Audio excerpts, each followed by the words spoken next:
Hello friends, welcome back to my channel. Friends, बात करते हैं इस वीक के ट्रेडिंग सेटों के बारे में। अगर आपने देखा होगा इस वीक में last couple of two days में बहुत ज़्यादा हैवी सेलिंग देखने को मिली, जिसकी वजह से बहुत सारे लोग कंफ्यूज भी हो गए, टेंशन में आ गए कि मार्केट अब गिरना शुरू हो गया, कहाँ तक गिरेगा, कौन कौन से इंपॉर्टेंट लेवल होने वाले हैं। तो आज के इस वीडियो में डिस्कस करने वाले कौन कौन से इंपॉर्टेंट लेवल्स होने वाले हैं, कहाँ पे हमको लॉन्ग का प्लानिंग करनी चाहिए, कहाँ पे हमको शॉर्ट प्लानिंग करनी चाहिए और कैसे अपने पोर्टफोलियो को प्रोटेक्ट करना चाहिए। साथ ही बात करेंगे स्टॉक ऑफ द वीक के बारे में। तो बने रहिए, वीडियो को लास्ट से जरूर देखिएगा। साथ ही अभी तुम्हारे चैनल को सब्सक्राइब नहीं किए तो जरूर सब्सक्राइब कर ले, ताकि इस तरह की वीडियो आपसे मिस ना हो। चलते बात करते हैं सबसे पहले इंडेक्स के बारे में।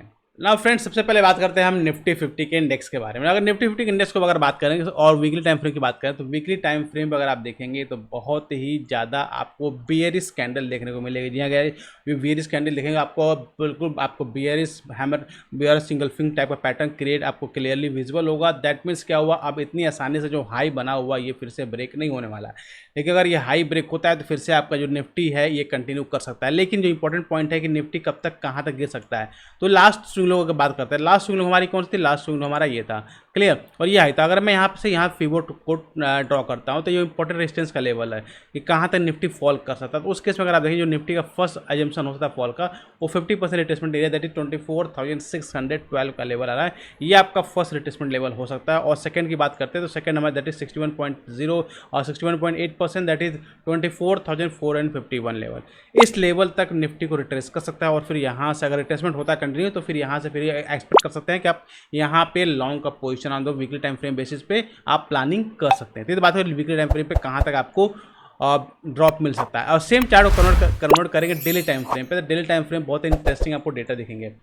अगर आपको ये लाइन दिख रही हो, ये लाइन आपके 15 डेज मूविंग एवरेज है। और यहीं पे मैं अगर बोलिंजर बैंड को प्लॉट करता हूँ तो बोलिंजर बैंड को प्लॉट करने पे अगर आप देखेंगे मिडिल लाइन है, दैट इज 20 EMA की लाइन है, जस्ट उसके लेवल को ही निफ्टी ने सपोर्ट लिया हुआ। दैट मीन्स अगर निफ्टी ने 20 EMA को सपोर्ट लिया तो अच्छी बात है, तो मार्केट यहाँ से रिवर्स कर सकता है। लेकिन अगर इस EMA के नीचे सपोर्ट नहीं ले पा रहा है और इसके नीचे सस्टेन कर रहा है तो फिर इसके लिए डोर ओपन है 50 डेज मूविंग एवरेज के, जो कि आपका है 24,612 का, यानी 24,600 के आसपास का 50 डेज का मूविंग एवरेज है, जो यहाँ तक नेक्स्ट आपका सपोर्ट अवेलेबल है। दैट मीन्स अगर आप लॉन्ग की प्लानिंग कर रहे हैं तो लॉन्ग की प्लान तभी करना है जब मार्केट यहाँ पे सपोर्ट प्रॉपर एक आपको रिवर्सल कैंडल दिखे, तभी आपको ट्रेड प्लान करना है। ट्रेड प्लान नहीं करना है।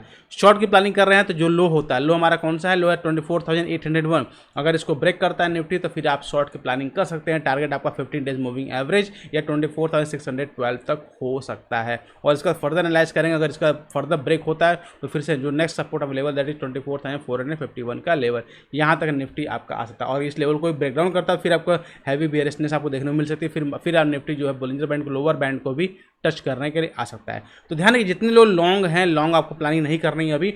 लॉन्ग की प्लानिंग तब करनी है जब निफ्टी जो है या 20 EMA पे सपोर्ट ले या 50 EMA पे सपोर्ट ले और रिवर्सिंग, मतलब आवरली टाइम फ्रेम अगर आप देखेंगे रिवर्सिंग का कोई सिग्नल ले, तभी आप लॉन्ग की प्लानिंग करेगा। अदर लॉन्ग की प्लानिंग आप मत करेगा, क्योंकि मार्केट अभी जो है completely sell on rise mode में आपका आ चुका है। नाउ अब बात करते हैं बैंक निफ्टी के बारे में। तो बैंक निफ्टी हमारा क्या इंपॉर्टेंट लेवल, तो बैंक निफ्टी के अगर वीकली टाइम फ्रेम चार्ट देखेंगे तो बैंक निफ्टी भी वीकली टाइम फ्रेम पे आपको बेयरिश ही दिखेगा, बेयरिश आपको इंगल्फिंग टाइप पैटर्न दिखेगा। लेकिन एक बात थी, निफ्टी और बैंक निफ्टी क्या डिफरेंस है? निफ्टी अपने ATH के आसपास से मूव किया, ATH को बनाया उसने, कई दिन कंटिन्यूस ATH बनाया, फिर उसके बाद मूव किया। लेकिन बैंक निफ्टी आपका ATH तक पहुंचा ही नहीं है। दैट मीन्स बैंक निफ्टी जो है कंपेरेटिवली काफ़ी ज़्यादा वीक है कंपेयर टू निफ्टी। तो शॉर्टिंग अगर आपको प्लानिंग करनी है तो बैंक निफ्टी को शॉर्टिंग की प्लानिंग करिए, क्योंकि ये बहुत ज़्यादा वीक आपको देखने को मिल रहा है। बात करते हैं इंपॉर्टेंट लेवल्स के बारे में। तो इंपॉर्टेंट लेवल्स कौन से अगर आप देखेंगे, वॉच आउट करेंगे तो जो अभी लो बना हुआ है, लो हमारा कौन सा? दैट इज 50,447 का लो है। इसके नीचे अगर बैंक निफ्टी जाता है तो फिर से आपको शॉर्टिंग की प्लानिंग करनी है, क्योंकि ये आपका एक बेयरिशनेस का सिग्नल है। और फिर आपको जो सपोर्ट में जो आपको टारगेट मिलने वाला दैट इज समवेयर अराउंड 49,674 का आपको टारगेट मिलने वाला।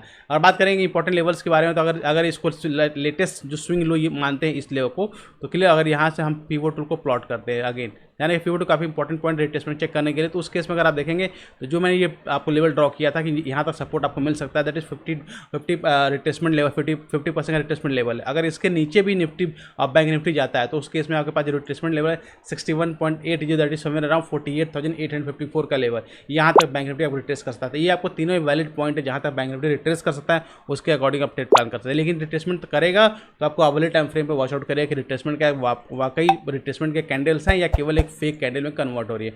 सेम अगर डेली टाइम फ्रेम में कन्वर्ट करते हैं, डेली टाइम फ्रेम अगेन आपको विजुअल होगा कि अगर सेम आप पिवट टूल का प्लॉट करते हैं डे लो डे हाई से, तो अगेन आपको देखा जो एग्जैक्ट लेवल लास्ट टाइम जो सपोर्ट लिया था निफ्टी बैंक निफ्टी ने, that is 50% retracement level support किया, और अभी जो आया हुआ 38.20 लेवल आया हुआ, तो यहाँ से ये आपका 50% रिट्रेसमेंट लेवल तक आ सकता है अगर इस लो को ब्रेक डाउन कर देता है तो। और फिर इसका फर्दर, क्योंकि लास्ट स्विंग लो ये है, इंपॉर्टेंट लो है, अगर इस लो को ही ब्रेक डाउन करता है तो फिर आपका 61.80 के लेवल तक आपका बैंक निफ्टी आ सकता है, जो कि 48,848 होगा, काफ़ी इंपॉर्टेंट लेवल होने वाला है।